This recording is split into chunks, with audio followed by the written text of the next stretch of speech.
بسم الله الرحمن الرحيم.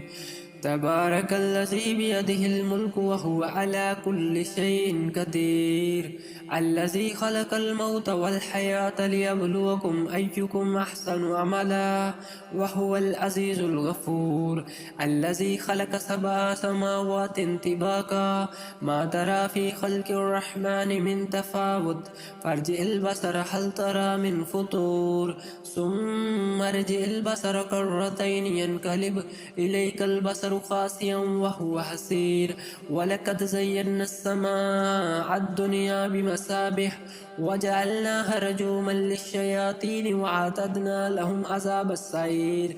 وللذين كفروا بربهم عذاب جهنم وبئس المصير. إذا ألقوا فيها سمعوا لها شهيقا وهي تفور، تكاد تميز من الغيظ، كلما ألقي فيها فوج سألهم خزنتها ألم يأتكم نذير، قالوا بلى قد جاءنا نذير فكذبنا وقلنا ما نزل الله من شيء إن أنتم إلا في ضلال كبير. وقالوا لو كنا نسمع أو نعقل ما كنا في أصحاب السعير، فاعترفوا بذنبهم فسحقا لأصحاب السعير.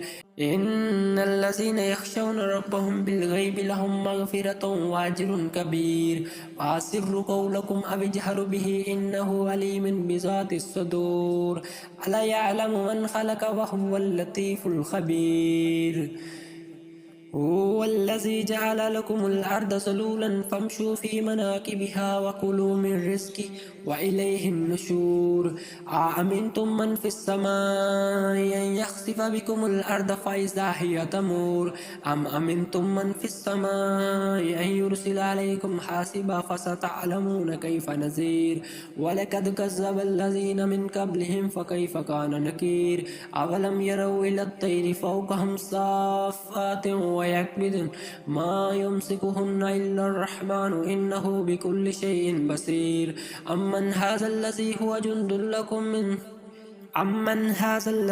جند لكم ينصركم من دون الرحمن إن الكافرون إلا في غرور. أمن هذا الذي يرزقكم إن أمسك رزقه بل لجوا في عتو ونفور. أفمن يمشي مكبا على وجهه أحدى أم من يمشي سويا على صراط مستقيم. قل هو الذي أنشأكم وجعل لكم السمع والأبصار والأفئدة قليلا ما تشكرون. قل هو الذي زرعكم في الأرض وإليه تحشرون. ويقولون متى هذا الوعد إن كنتم صادقين.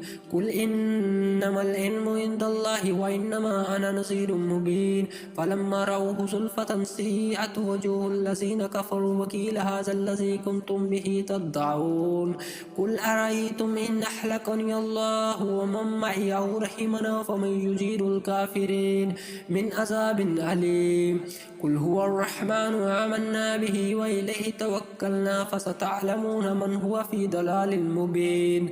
قل أرأيتم إن أصبح ماؤكم غورا فمن يأتكم بماء معين.